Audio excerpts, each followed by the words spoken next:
Assalamualaikum warahmatullahi wabarakatuh. Perkenalkan, nama saya Putri Rahayu Larasati, NIM 105200117. Baiklah, di sini saya akan menjelaskan sedikit tentang perdagangan dan pembayaran. Pengertian perdagangan dan pembayaran. 1. Perdagangan internasional. Perdagangan internasional adalah hal yang tidak bisa dihindari, karena pada dasarnya tak ada satupun negara yang sanggup memenuhi semua kebutuhan penduduknya sendiri. Perdagangan internasional adalah dilakukan untuk memenuhi kebutuhan suatu negara akan barang atau jasa yang tidak dihasilkan di dalam negeri karena faktor-faktor tertentu. Perdagangan internasional adalah memungkinkan negara-negara untuk memperluas pasar mereka dan mengakses barang dan jasa yang mungkin tidak tersedia di dalam negeri. Hal ini pada akhirnya menghasilkan harga yang lebih kompetitif. Dalam istilah perdagangan internasional adalah produk yang dijual ke pasar global disebut ekspor dan produk yang dibeli dari pasar global disebut impor. Impor dan ekspor dicatat di bagian transaksi berjalan di neraca pembayaran suatu negara. 2. Pengertian neraca pembayaran internasional. Neraca pembayaran internasional merupakan pencatatan atas transaksi-transaksi yang terjadi antara penduduk sebuah negara dengan penduduk negara lain pada suatu periode tertentu. Adapun tujuan dan fungsi neraca pembayaran internasional adalah seperti berikut ini: untuk memantau semua transaksi internasional sehingga dapat melihat kondisi keuangan negara, untuk memperoleh informasi dari neraca pembayaran sehingga dapat memperkirakan kondisi bisnis dan ekonomi negara, membantu pemerintah dalam mengatur impor dan ekspor, membantu perintah dalam merumuskan kebijakan. B. Kondisi perdagangan dan pembayaran. Kinerja neraca pembayaran di Indonesia (NPI) pada triwulan 4 2021 tetap baik sehingga menopang ketahanan eksternal. NPI pada triwulan 4 2021 mencatat defisit rendah sebesar 0,8 miliar dolar AS, ditopang oleh surplus transaksi berjalan yang berlanjut.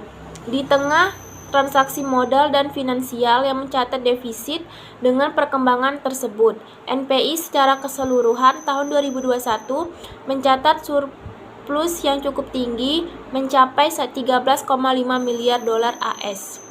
Posisi cadangan devisa pada akhir Desember 2021 meningkat menjadi sebesar 144,9 miliar dolar AS atau setara dengan pembiayaan 7,8 bulan impor dan utang luar negeri pemerintah serta berada di atas standar kecukupan internasional.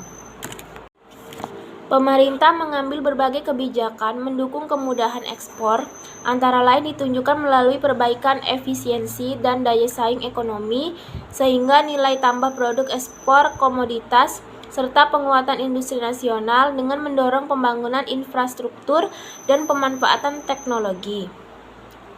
Pemerintah juga melakukan langkah dukungan pembiayaan ekspor dengan skema khusus seperti penguasaan khusus ekspor melalui Lembaga Pembiayaan Ekspor Indonesia. Pembiayaan ini berupa kredit modal kerja dan pinjaman operasional usaha bagi industri kecil menengah berorientasi ekspor. C. Transaksi neraca pembayaran di Indonesia. Transaksi neraca pembayaran di Indonesia terbagi menjadi 3. 1. Transaksi berjalan. Transaksi berjalan adalah transaksi yang berkaitan dengan ekspor dan impor berupa barang dan jasa dalam kurun waktu 1 tahun. Transaksi berjalan terdiri dari neraca perdagangan atau transaksi barang, transaksi jasa, pendapatan primer, dan pendapatan sekunder. Namun pada umumnya transaksi berjalan digunakan untuk menilai atau mengukur neraca perdagangan. Transaksi barang meliputi transaksi ekspor dan impor. Barang yang digolongkan menjadi migas dan non-migas. Karena adanya proses penerimaan pembayaran, maka semua ekspor barang termasuk ke dalam transaksi kredit. Sedangkan impor barang termasuk ke dalam transaksi debit karena menimbulkan kewajiban pembayaran kepada negara lain. Dalam investasi luar negeri, Jika nilai ekspor melampaui nilai impor, maka negara akan mengalami surplus neraca perdagangan atau mendapatkan hasil positif. Namun jika nilai impor melebihi nilai ekspor, maka negara mengalami defisit atau kerugian neraca perdagangan karena memiliki pengurangan. Transaksi jasa meliputi penyediaan jasa dilakukan oleh penduduk Indonesia kepada penduduk luar negeri, ekspor, dan penduduk luar negeri kepada penduduk Indonesia, impor. Transportasi internasional dan perjalanan travel merupakan bagian dari transaksi jasa.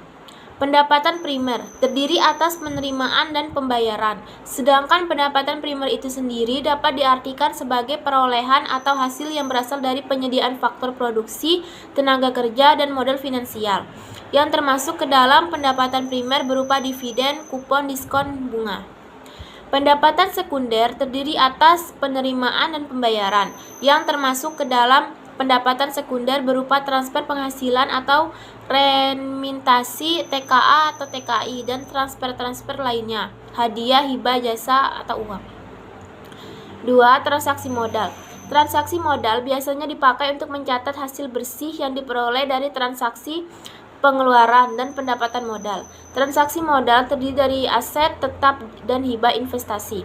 Sebagian besar transaksi modal berupa transfer modal. 3. Transaksi finansial. Transaksi finansial adalah transaksi yang memberitahukan perubahan kepemilikan aset dan kewajiban finansial luar negeri dalam waktu satu periode. Adapun kategori-kategori yang ada di transaksi finansial yaitu investasi langsung, investasi portofolio, derivatif finansial, dan investasi lainnya. Agar lebih jelasnya lagi, kategori-kategori transaksi finansial terbagi menjadi 4, yaitu investasi langsung. Investasi langsung adalah investasi yang dilakukan investor dengan menanamkan modalnya yang bertujuan untuk berinvestasi dalam jangka panjang di suatu perusahaan Indonesia atau luar negeri. Modal yang semestinya ditanam cukup sebesar sekitar 10% dari total modal perusahaan. Investasi portofolio. Investasi portofolio adalah investasi yang keuntungannya didapatkan dari investasi di surat-surat berharga. Investasi ini bersifat jangka pendek. Investasi derivatif finansial adalah dokumen yang berisi tentang pencatatan derivatif yang didapatkan dari instrumen finansial yang meliputi option, warrant, dan derivatif lainnya, forward, future, dan swap. Investasi lainnya adalah semua jenis finansial yang tidak termasuk ke dalam 3 kategori sebelumnya. Pada sisi kewajiban, sebagian besar investasi lainnya meliputi pinjaman luar negeri, baik itu pemerintah atau swasta, dan hutang dagang, trade credit yang didapatkan dari eksportir barang dan jasa di luar negeri. Sedangkan pada sisi aset, investasi lainnya berupa simpanan penduduk yang ada di perbankan luar negeri dan piutang dagang eksportir Indonesia kepada pembeli di luar negeri. D. Masalah yang timbul dalam neraca pembayaran dan neraca perdagangan. 1. Dampak neraca pembayaran surplus. Neraca pembayaran internasional suatu negara dikategorikan surplus apabila transaksi ekspor lebih besar daripada transaksi impor. Nah, dampak neraca pembayaran surplus antara lain dapat mengaruhi tingkat harga di dalam negeri, contohnya inflasi yang disebabkan adanya penambahan permintaan efektif. 2. Dampak neraca pembayaran defisit. Neraca pembayaran defisit merupakan kondisi di mana transaksi ekspor lebih kecil daripada transaksi impor.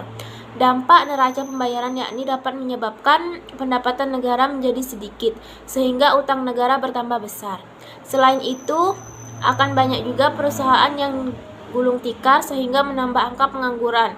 Apabila defisit berlangsung cukup lama, bisa jadi negara harus menjual asetnya untuk membayar kreditur. Itulah penjelasan dari saya tentang pengertian pembayaran dan perdagangan. Lebih dan kurangnya saya mohon maaf. Saya akhiri. Wassalamualaikum warahmatullahi wabarakatuh.